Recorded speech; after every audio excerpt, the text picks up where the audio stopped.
सांसों की माला में जिसकी यादें हैं पिरोई, सांसों की माला में जिसकी यादें हैं पिरोई, मेरे तो शिव बाबा एक दूसरों न कोई।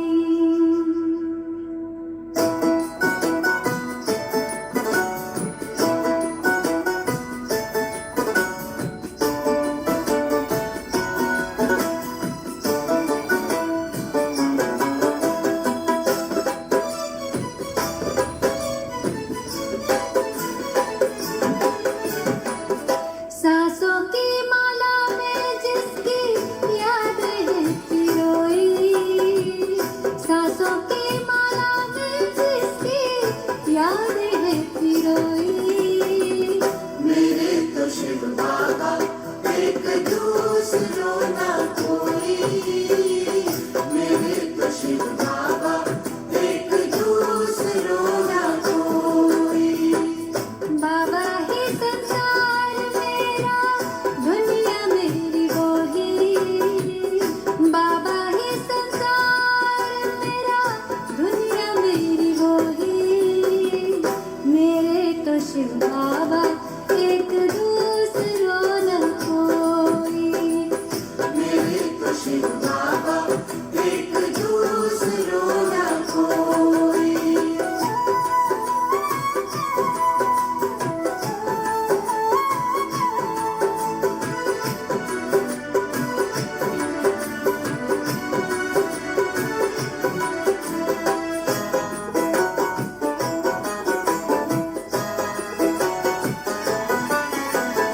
एक उसी से दिल का रिश्ता, एक उसी से नाता है,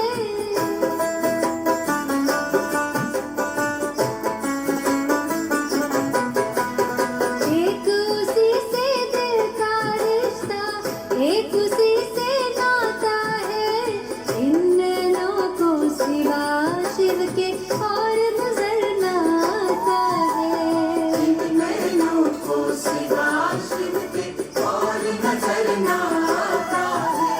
मात पिता शिक्षक सद्गुरु, मात पिता शिक्षक सद्गुरु, बंधु सखा सब वो ही, मेरे तो शिव बाबा एक दूसरों न कोई, मेरे तो शिव बाबा एक दूसरों न कोई।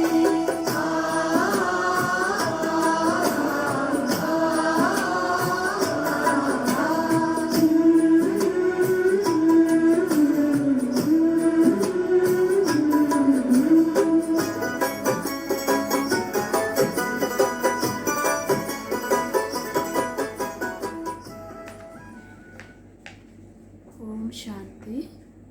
आज मीठे बाबा की 21 तारीख की मुरली है। बाबा ने कहा, मीठे बच्चे, संगम पर तुम्हें प्यार का सागर बाप प्यार का ही वर्षा देते हैं, इसलिए तुम सबको प्यार दो, गुस्सा मत करो। प्रश्न है, अपने रजिस्टर को ठीक रखने के लिए बाप ने तुम्हें कौन सा रास्ता बताया है?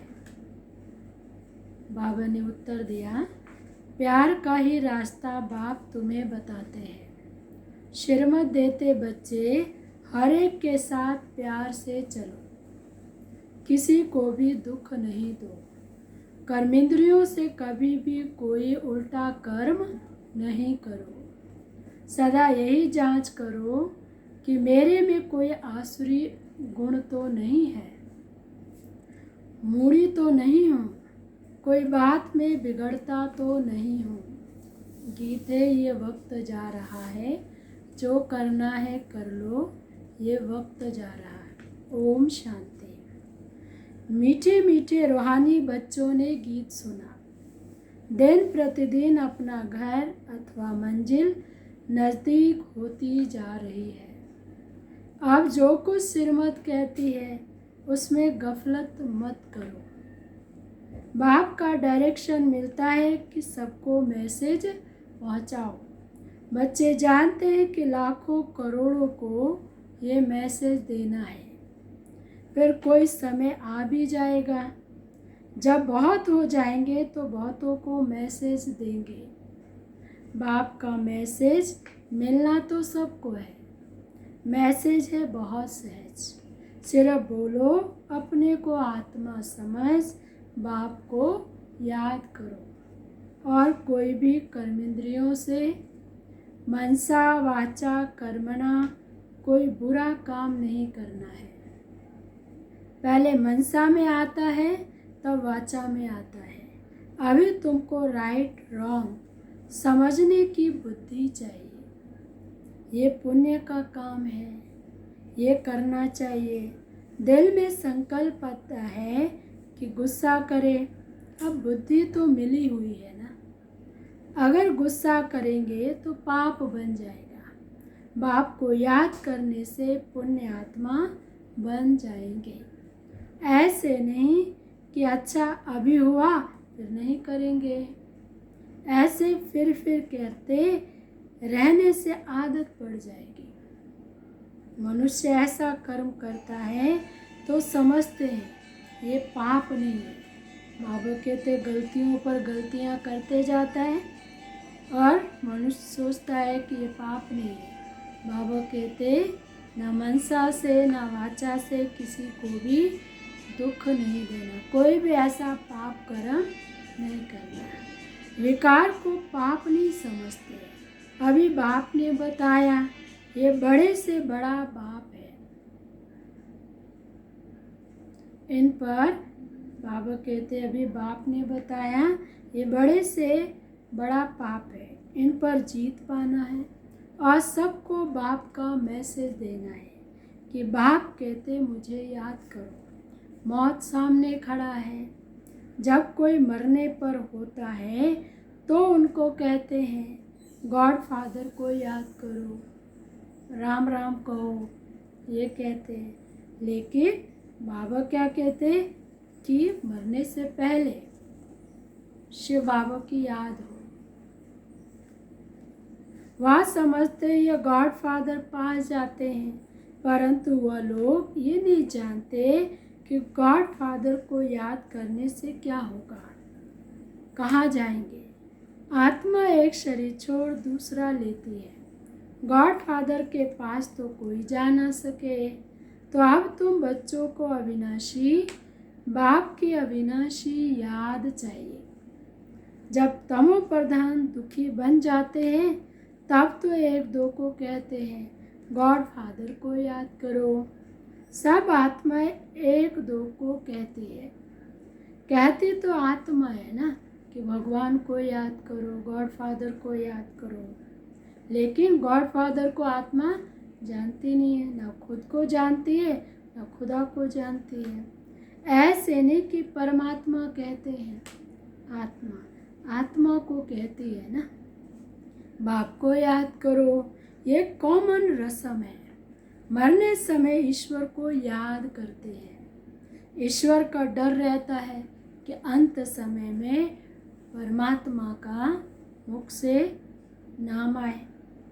इसलिए अंत समय में हर व्यक्ति याद दिलाता है कि भगवान को याद करो कि कोई भी पाप हुआ वो खत्म हो जाए।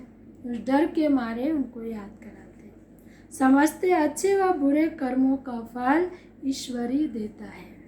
बुरा कर्म करेंगे तो ईश्वर धर्मराज द्वारा बहुत सजा देगा, इसलिए डर रहता है। बरोबर कर्मों की भोगना तो होती है ना। तुम बच्चे अभी कर्म, अकर्म और विकर्म की गति को समझते हो, जानते हो ये कर्म अकर्म हुआ। याद में रहे जो कर्म करते हैं वो अच्छे कर्म करते हैं।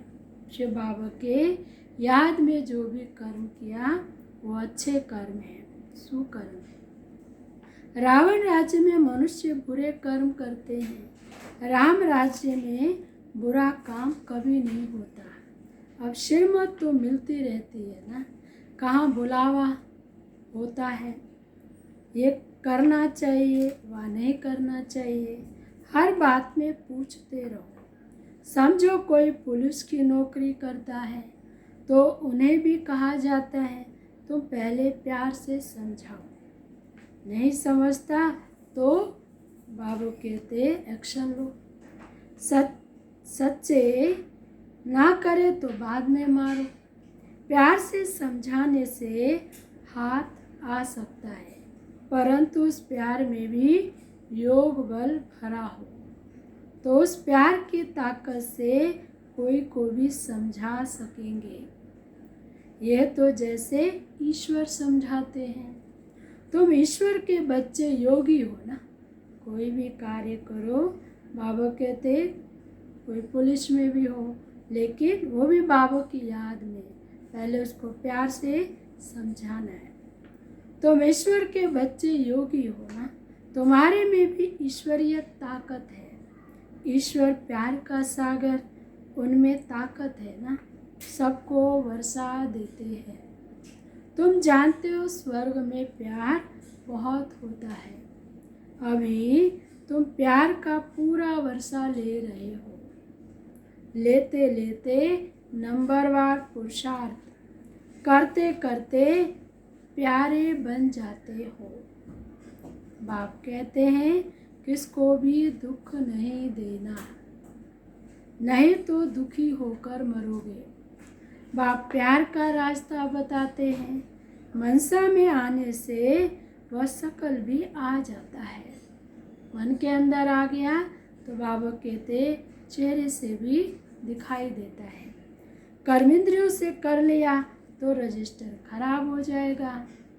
देवताओं की चाल चलन का गायन है ना, इसलिए बाबा कहते देवताओं के पुजारियों को समझाओ।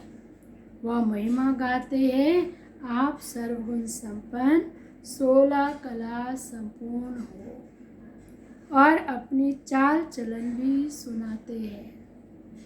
तो उनको समझाओ तुम ऐसे थे, अब नहीं हो फिर होंगे जरूर। तुमको ऐसा देवता बनना है तो अपनी चाल ऐसी रखो, तुम यह बन जाएंगे। अपनी जांच करनी है कि हम संपूर्ण निर्विकारी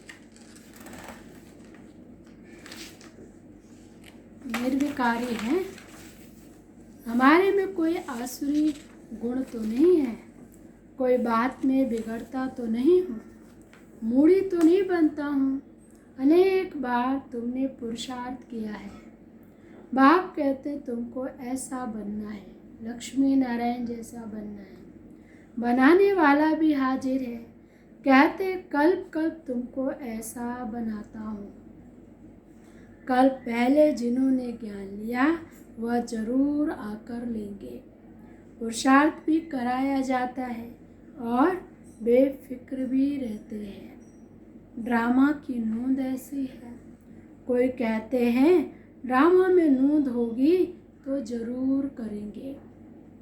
अच्छा चाट होगा तो ड्रामा कराएगा। समझा जाता है ना, उनकी तकदीर में नहीं। पहले भी ऐसे ही बिगड़ा था, तकदीर में नहीं था। बोला ड्रामा में होगा तो ड्रामा हमको पुरुषार्थ कराएगा, बस छोड़ दिया। कई ड्रामा पर ही छोड़ देते, मेहनत करते नहीं, पुरुषार्थ करते नहीं, ड्रामा पर ही छोड़ देते हैं। ऐसे तुमको भी बहुत मिलते हैं। बाबा के तो उनकी तकदीर में है नहीं, इसलिए कोई ना कोई बहाना लगा के छोड़ देते हैं। ऐसे तुमको भी बहुत मिलते हैं। तुम्हारा एम ऑब्जेक्ट तो ये खड़ा है ना, बैच तो तुम्हारे पास है। जैसे अपना पोता मेल देखते हो तो बैच को भी देखो, अपनी चाल चलन को भी देखो। कभी भी क्रिमिनल आंखें ना हो, मुख से कोई इविल बात ना निकले, कोई भी कड़वे बोल ना निकले। इविल बोलने वाला ही नहीं होगा तो कान सुनेगा कैसे। सतयुग में सब दैवी गुणों वाले होते हैं, एविल कोई बात होती नहीं। इन्होंने भी प्रारब्ध बाप द्वारा पाए। ब्रह्मा बाबा मम्मा ने भी शिव बाबा से पढ़ाई पढ़ के ये प्रारब्ध पाए। ये तो सबको बोलो, बाप को याद करो तो विकर्म विनाश हो जाएगा। इसमें नुकसान की कोई बात नहीं। बाप की याद में कोई नुकसान नहीं है। संस्कार आत्मा ले जाती है ना। सन्यासी होगा तो फिर सन्यास धर्म में आ जाएगा। झाड़ तो उनका बढ़ता रहता है। इस समय तुम बदल रहे हो। संगम युग पर बाबा आकर हमें परिवर्तन करता है। असुर से ब्राह्मण, ब्राह्मण से देवता बनाते हैं। मनुष्य देवता बनते हैं। सब कोई इकट्ठे थोड़ी आएंगे। आएंगे फिर नंबरवार। ड्रामा में कोई बिगड़ समय एक्टर थोड़ी स्टेज पर आ जाएगा। जिसका जब रोल होगा स्टेज पर तभी तो आएगा। ये थोड़ी कि इकट्ठे आ जाएगा। अंदर में बैठे रहते हैं। जब समय होता है तो बाहर स्टेज पर आ जाते हैं पाड़ बजाने। वह हद का नाटक और यह है बेहद का नाटक। बुद्धि में हम एक्टर हैं। अपने समय पर आकर अपना पाठ बजाना है। ये बेहद का बड़ा झाड़ है। नंबरवार आते जाते हैं। पहले पहले एक ही धर्म था। सभी धर्म वाले तो पहले पहले आ ना सके। एक ही धर्म था, आदि सनातन देवी देवता धर्म। बाबा कहते फिर धीरे धीरे और धर्म आते गए। सब इकट्ठे थोड़ी आए। पहले तो देवी देवता धर्म वाले ही आएंगे पाठ बजाने, सो भी नंबरवार। झाड़ के राज को भी समझना है। बाप ही आकर सारे कल्प वृक्ष का ज्ञान सुनाते हैं। इनमें भेंट फिर निराकारी झाड़ से होती है। एक बाप ही कहते मनुष्य सृष्टि रूपी झाड़ का बीज मैं हूँ। बीज में झाड़ समाया हुआ है। बाबा कहते देखो एक छोटा सा बीज, उस बीज से पत्ते निकले, फिर देखो तना, फिर शाखाएं, कितने फल, कितने वृक्ष, बड़ा वृक्ष बन जाता है। तो बीज में झाड़ समाया हुआ नहीं है, लेकिन झाड़ का ज्ञान समाया हुआ है। शिव बाबा में सारे झाड़ का ज्ञान समाया हुआ है। जैसे स्थूल बीज में सारा झाड़ समाया हुआ है और शिव बाबा बीज रूप है, उसमें सारे झाड़ का ज्ञान समाया हुआ है। हर एक का अपना अपना पाठ है। चैतन्य झाड़ है ना। झाड़ के पत्ते भी नंबरवार निकलेंगे। ये झाड़ को कोई भी समझते नहीं। इनका बीज ऊपर में है, इसलिए इसको उल्टा वृक्ष कहा जाता है, क्योंकि इसका बीज रूप शिव बाबा ऊपर है, इसलिए ये झाड़ उल्टा दिखाते हैं। समझाने के लिए सीधा दिखाया है। रचेता बाप है ऊपर में। तुम जानते हो हमको जाना है घर, जहाँ आत्माएं रहती हैं। अभी हमको पवित्र बनकर घर जाना है। तुम्हारे द्वारा योग बल से सारा विश्व पवित्र होता है। तुम्हारे लिए तो पवित्र सृष्टि चाहिए ना। बाबा कहते तुम बच्चे पवित्र बन जाते हो तो तुम्हारे लिए सारी सृष्टि पवित्र हो जाती है। तुम पवित्र बनते हो तो दुनिया भी पवित्र बनानी पड़े। सब पवित्र हो जाते हैं।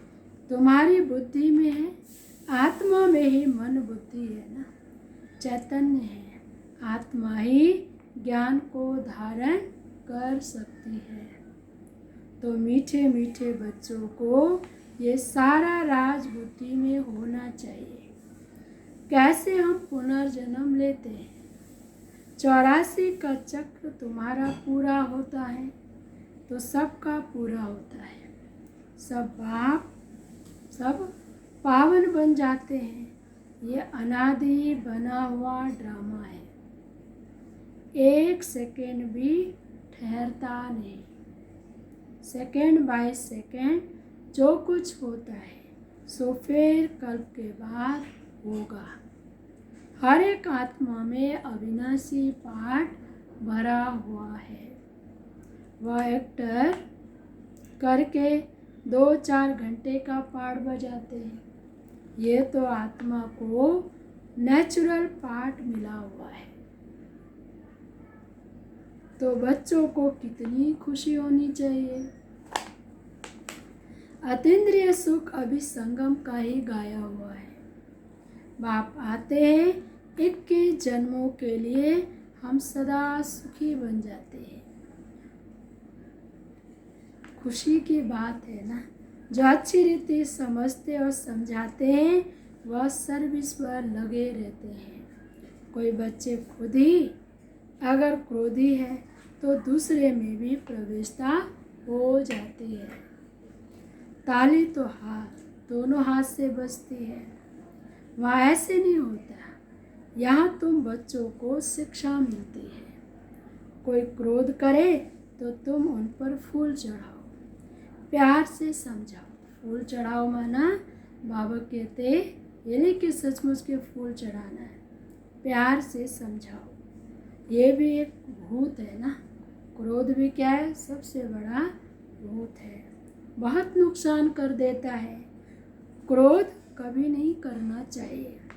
सिखलाने वाले में तो क्रोध बिल्कुल नहीं होना चाहिए। नंबरवार पुरुषार्थ करते रहते हैं। किसका तीव्र पुरुषार्थ होता है, किसका ठंडा होता है। कोई बहुत अधिक पुरुषार्थ करता है, कोई बहुत कम पुरुषार्थ करता है। ठंडे पुरुषार्थ वाले जरूर अपनी बदनामी करेंगे। कोई में क्रोध है तो जहाँ जाते हैं वहाँ से निकाल देते हैं। कोई भी बद्ध चलन वाले रह नहीं सकते। इम्तहान जब पूरा होगा तो सबको पता पड़ जाएगा कौन कौन क्या बनते हैं। सब साक्षात्कार होगा। जो जैसा काम करते हैं उनकी ऐसी महिमा होती है। तुम बच्चे ड्रामा के आदि मध्य अंत को जानते हो ना। तुम सब अंतर्यामी हो। आत्मा अंदर में जानती है ये सृष्टि चक्र कैसे फिरता है। सारे सृष्टि के मनुष्यों की चाल चलन का सब धर्मों तुम्हें ज्ञान है। उनको कहा ही जाएगा अंतर्यामी। आत्मा को सब मालूम पड़ गया है। ऐसे नहीं कि भगवान घट घटवासी है, नहीं। उनको जानने कारण ना जानने कारण इसलिए क्या है भगवान को घट घट में कह दिया। वह तो अभी भी कहते हैं जो जैसा पुरुषार्थ करेगा ऐसा फल पाएगा। मुझे जानने की क्या दरकार है। जो करता है उसकी सजा भी खुद पाएंगे। ऐसे चलन चलेंगे तो अधम गति को पाएंगे। पद बहुत कम हो जाएगा। उस स्कूल में भी नापास हो जाते हैं तो फिर दूसरे वर्ष पढ़ते हैं। लौकिक पढ़ाई में भी एक बार फेल हो गए फिर अगले साल फिर दोबारा पढ़ाई पढ़ते हैं। ये पढ़ाई तो होती है कल्प कल्पांतर के लिए। बाबा कहते हैं संगम युग पर जो पढ़ाई हमने पढ़ ली ये कल्प कल्पांतर के लिए हो गई। अब ना पढ़े तो कल्प कल्पांतर नहीं पढ़ पाएंगे। ईश्वरीय लॉटरी तो पूरी लेनी चाहिए ना। ये बातें तुम बच्चे समझ सकते हो। जब भारत सुखधाम होगा तब बाकी सब शांति धाम में होंगे। बच्चों को खुशी होनी चाहिए। अब हमारे सुख के दिन आते हैं। दीपमाला के दिन नज़दीक होते हैं तो कहते हैं ना बाकी इतने दिन हैं। तैयारियां 10 दिन 1 महीना पहले से ही शुरू कर देते हैं कि अब दिवाली आने वाली है, तो अब इतने दिन हैं। फिर नए कपड़े बनाएंगे, फिर पहनेंगे। तुम भी कहते स्वर्ग आ रहा है, हम अपना श्रृंगार करें तो फिर स्वर्ग में अच्छा सुख पाएंगे। अभी संगम युग पर बाबा कहते गुणों से हम श्रृंगार करेंगे तो बाबा कहते सतयुग में सुख पाएंगे। साहूकार को तो साहूकारी का नशा रहता है। मनुष्य बिल्कुल घोर नींद में है, फिर अचानक पता पड़ेगा ये तो सच कहते थे। सच को तब समझेंगे जब सच का संग हो। तुम अभी सच के संग में हो, तुम सत्य बनते हो सत्य बाप द्वारा। सच्चे जो बनते हैं सच्चे बाप के द्वारा। फिर बाबा कहते औरों को भी सच्चे बनाना है। वह सब असत्य बनते हैं असत्य द्वारा। अभी कंट्रास्ट भी छपा रहे हैं कि भगवान क्या करते हैं और मनुष्य क्या करते हैं। मैगजीन में भी डाल सकते हो। आखिर विजय तो तुम्हारी है ना। जिन्होंने कल पहले पद पाया वह जरूर पाएंगे। जिन्होंने पुरुषार्थ अच्छी रीति किया, बाबा कहते जिन्होंने कल पहले पढ़ाई को अच्छी रीति पढ़ा वही ऊंच पद पाएंगे। ये सर्टेन है, वहाँ अकाले मृत्यु होता नहीं, आयु भी बड़ी होती है ना। जब पवित्रता थी तो बड़ी आयु थी। पतित पावन परमात्मा बाप है तो जरूर उसने ही पावन बनाया। कृष्ण की बात शोभता नहीं। पुरुषोत्तम संगम युग पर ही श्री कृष्ण फिर कहाँ से आएगा। वही फीचर्स वाला मनुष्य फिर तो होता नहीं है ना। हर युग में फीचर्स बाबा कहते बदल जाता है। 84 जन्म 84 फीचर्स और 84 एक्टिविटी, ये बना बनाया खेल है, उसमें फ़र्क पड़ नहीं सकता। ड्रामा कैसा वंडरफुल बना हुआ है। आत्मा छोटी बिंदी है, उसमें अनादि पाठ भरा हुआ है। इसको कुदरत कहा जाता है। मनुष्य सुनकर वंडर खाएंगे, परंतु पहले तो ये पैगाम देना है ना कि बाप को याद करो तो पावन बन जाएंगे। वही पतित पावन है, सर्व का सद्गति दाता है। सतयुग में दुख की बात होती नहीं, कलयुग में तो कितना दुख है। परंतु ये बातें समझने वाले भी नंबरवार है। सब थोड़ी समझेंगे कि कलयुग है दुख, सतयुग है सुख। मनुष्य आज सोचता है जिसके पास धन है सोचता है हम तो बहुत सुख में है, स्वर्ग में है। जिसके पास धन नहीं है उनके लिए सोचते हैं नरक में है। कलयुग में तो कितना दुख है, परंतु ये बातें समझने वाले नंबरवार हैं। बाप तो रोज बच्चों को समझाते रहते हैं। तुम बच्चे जानते हो शिव बाबा आया हुआ है हमको पढ़ाने, वे साथ ले जाएगा, पढ़ाकर अच्छी रीति श्रृंगार करके अपने साथ ले जाएगा। साथ में रहने वालों से भी बांधेलियाँ ज़्यादा याद करते हैं, वह ऊंच पद पा सकते हैं। ये भी समझ की बात है ना। बाबा की याद में बहुत तड़पती है।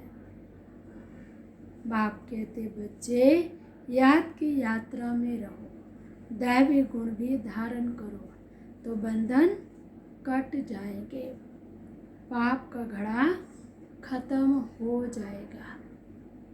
अच्छा, मीठे मीठे सिके लदे बच्चों प्रति माता पिता बाप दादा का याद, प्यार और गुड मॉर्निंग। रूहानी बाप की रूहानी बच्चों को नमस्ते। हम रूहानी बच्चों की रूहानी बाप दादा को नमस्ते नमस्ते। धारणा के लिए मुख्य सार। पहला पॉइंट है, अपनी चाल चलन देवताओं जैसी बनानी है। कोई भी इवल बोल मुख से नहीं बोलने हैं। कोई भी गलत बोल मुख से नहीं बोलना है। यह आंखें कभी क्रिमिनल ना हो। दूसरा है, क्रोध का भूत बहुत नुकसान करता है। ताली दो हाथ से बजती है, इसलिए कोई क्रोध करे तो किनारा कर लेना है, उन्हें प्यार से समझाना है। वरदान है, अव्यक्त स्वरूप की साधना द्वारा पावरफुल वायुमंडल बनाने वाले अव्यक्त फरिश्ता भाव। अव्यक्त स्वरूप की साधना द्वारा पावरफुल वायुमंडल बनाने वाले अव्यक्त फरिश्ता भाव। वायुमंडल को पावरफुल बनाने का साधन है अपने को अव्यक्त स्वरूप की साधना। इसका बार बार अटेंशन रहे, क्योंकि जिस बात की साधना की जाती है उसी बात का ध्यान रहता है।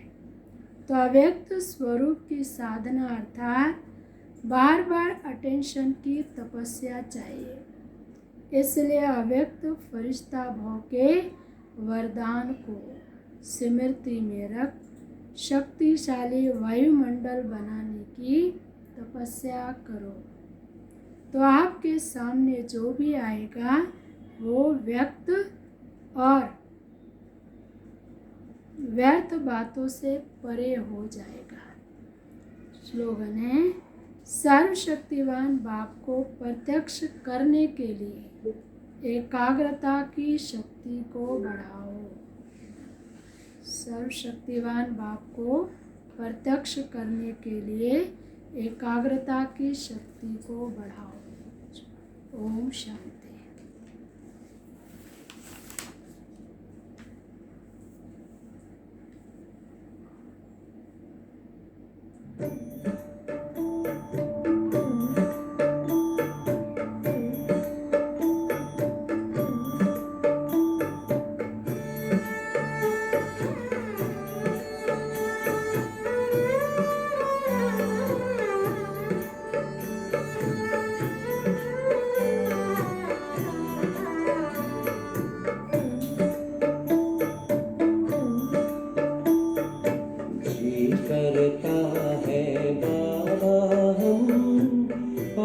तेरे उड़ आए, पास तेरे उड़ आए, जो पिंजरे से उड़कर पंछी नील गगन में जाए, पास तेरे उड़ आए। जी करता है बाबा हम पास तेरे उड़ आए, पास तेरे उड़ आए।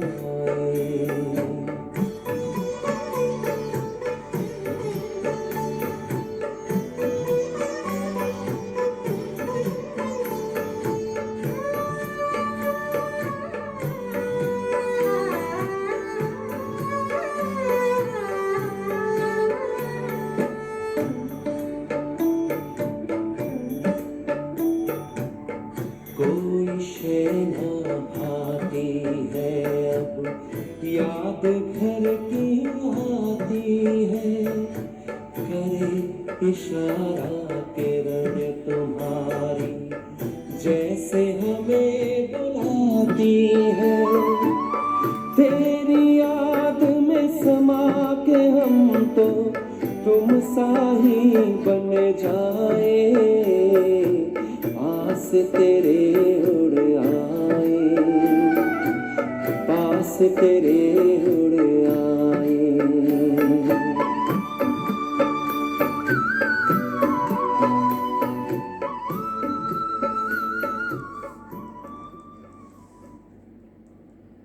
शांति।